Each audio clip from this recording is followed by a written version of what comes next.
इन दोनों को माइनस करेंगे तो आपके पास आंसर आ जाएगा 54 डिग्री। ठीक है, तो एंगल सी है 54 डिग्री। अब आपने रेशो लेनी है। यहाँ पर अगर आप देखें तो एंगल ए भी 54 था और एंगल सी भी 54 है, जिससे पता चलता है कि ये आइसोसेलेस ट्रायंगल है। ठीक है, जिस ट्रायंगल के दो एंगल सेम होते हैं वो आइसोसेलेस ट्रायंगल होती है। अब हम रेशो ले लेते हैं। यहाँ पर आप लिखें ratio.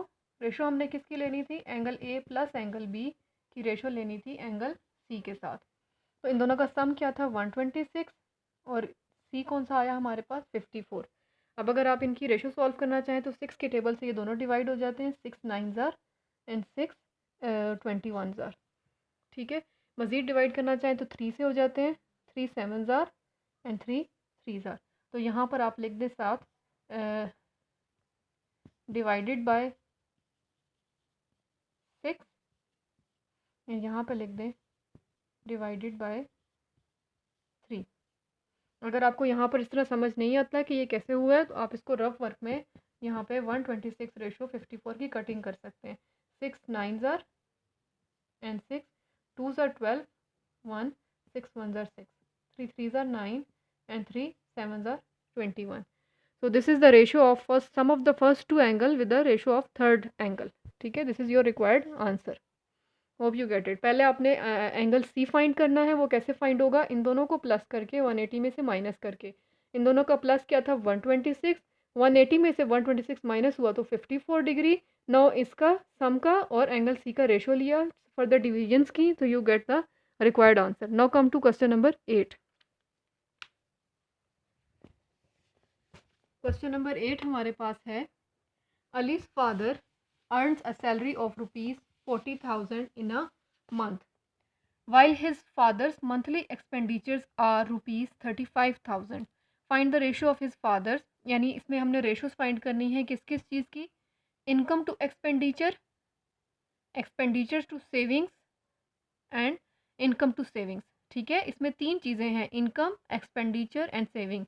And you already know income यानी वो कमाता कितना है, एक्सपेंडिचर यानी वो खर्च कितना करता है, एंड सेविंग वो बचाता कितना है।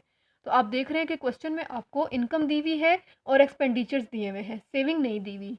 ठीक है, तो इट वेरी इजी, आप इजीली सेविंग फाइंड कर सकते हैं कि वो 40,000 उसकी सैलरी आई, 35,000 उसने खर्च कर दी। तो इन दोनों को माइनस कर दें, जो पीछे बचेगा वो उसकी सेविंग्स होंगी। ठीक है, तो हमने क्या करना है? पहले सेविंग्स फाइंड करनी है, उसके बाद ये तीनों वन बाय वन करके हमने रेशोज लेनी है। ठीक है, नाउ कम टू बोर्ड, हम इसको सॉल्व करते हैं। Question number 8 solution. ठीक है, सबसे पहले आप क्या लिखेंगे? Income is equal to 40,000। फिर लिखेंगे expenditure, expenditure we get 35,000 and now the saving is equal to income minus expenditure. Income is 40,000, expenditure is 35,000. When we'll do the subtraction we get 5,000 rupees. ठीक है, नाउ अब हम एक एक करके ratio लेंगे। मैं आपको यहाँ पर सिर्फ एक लेके दिखाऊंगी, बाकी सेकेंड और थर्ड पार्ट आप इजीली खुद कॉपी में कर सकते हैं। पहले आप लिखेंगे नंबर 1 क्या है? Income ratio expenditure. Income is 40,000 and expenditure is 35,000। ठीक है, तो जीरोस को तो आप कंसिडर ना करें, बेसिक जब आप डिवीजन कर रहे होते हैं जीरोस आपस में ख़त्म हो जाते हैं। We get 35 and 40। 35 और 40 दोनों 5 पे इजीली डिवाइड हो जाते हैं। 5 7 ज़ार 35 एंड 5 8 ज़ार 40। We gate 8:7। ठीक है, अगर आपको नहीं समझ आया तो यहाँ पर आप रफ कॉलम बनाएं और आप इनकी कटिंग कर लें बेसिक ऊपर नीचे रख के। ये ज़ीरो से कट गए, ये 40 और 35 रह गया। तो 40 और 35, 5 8 ज़ार 40, 5 7 ज़ार 35। वी गेट 8:7। सिमिलरली एक्सपेंडिचर और सेविंग, यहाँ एक्सपेंडिचर लिखेंगे दैट इज़ 35, सेविंग लिखेंगे दैट इज़ 5। फिर इनकम और सेविंग, यहाँ पर इनकम लिखेंगे और यहाँ पर सेविंग लिखेंगे। इसी तरह बाकी दो रिमेनिंग पार्ट ईजिली हो जाएंगे। Now come to question number 9। हम देख लेते हैं क्वेश्चन नंबर 9 हमारे पास क्या है। क्वेश्चन नंबर 9 जैसा ही क्वेश्चन नंबर 2 या 3 था जो आप कर चुके हैं। A square has side 6 centimetre and square B has side 8 centimetre. Find the ratio of the length of the side of a square A to the length of the side of the square B.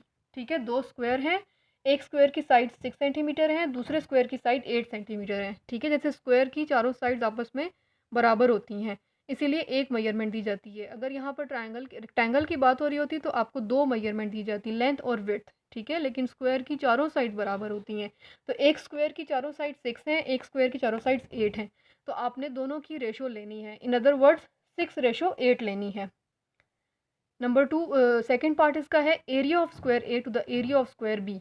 ठीक है, इसमें आपने क्या करना है कि पहले area find करना है दोनों का, फिर रेशोज लेनी है। फर्स्ट का एरिया कैसे फाइंड होगा, 6 मल्टीप्लाई बाय 6। ठीक है, जैसे एरिया का फॉर्मूला आपको पता है, length multiply by length for the square and length multiply by width for the rectangle. तो दोनों एरियाज लेंगे, फिर उसकी रेशो फाइंड करेंगे। सिमिलर इस तरह का क्वेश्चन आप इस एक्सरसाइज में ऑलरेडी कर चुके हैं। ठीक है, इसलिए इसको हम बोर्ड पर अभी दोबारा से अटैम्प्ट नहीं करेंगे, ये आपका होम टास्क है, आपने खुद करना है। Now the last question is, a family has 12 pets, of which 6 are cats, 2 are dogs and the rest are birds. Find the ratio of the number of birds to dogs and birds to pets. ठीक है, यानी total उनके पास जो pets हैं वो 12 हैं, जिनमें से 6 कैट्स हैं और 2 डॉग्स हैं। बाकी जो बचे पीछे वो बर्ड्स हैं। बाकी कितने बचे पीछे? इट्स अ इजी सोल्यूशन, बाकी पीछे बचे 4। ठीक है, मतलब 4 बर्ड्स हैं। तो आपने रेशो किसकी लेनी है, बर्ड्स टू डॉग्स की और बर्ड्स की पेट्स के साथ। ठीक है, अब हम इसकी सोल्यूशन कर लेते हैं। यहाँ पर बहुत आसान है ये भी। Question number 10। ठीक है, पहले आप लिखें टोटल पेट्स 12, फिर लिखें कैट्स 6, डॉग्स 2 एंड बर्ड्स। आप कैसे फाइंड करेंगे, 12 minus 6 plus 2, 12 minus 8 that is 4 birds. ठीक है, नाउ अब रेशो लेंगे। पहला पार्ट मैं आपके लिए यहाँ कर देती हूँ, सेकंड सिमिलर है। रेशो किसकी लेनी है, birds ratio dogs. We have 4 birds and 2 dogs, तो रेशो क्या आएगी, 2:1। यहाँ पर आप लिख दें डिवाइडेड बाय 2। ठीक है, this is your required answer. Similarly second part है बर्ड्स टू पेट्स, बर्ड्स 4 और पेट्स 12। तो 12 और 4 की आप रेशो लेंगे तो क्या आएगा, 1:3 आएगा। वो इजीली आप सॉल्व कर लेंगे। ठीक है, नाउ 1.4 एक्सरसाइज आपकी कंप्लीट हो गई है। From the next lecture we will start our 1.5 that is the last exercise of chapter. उससे पहले आप ये सारे अपने क्वेश्चन नीट कॉपीज़ पे अटेम्प्ट कर लें। ठीक है, hope you get all the question.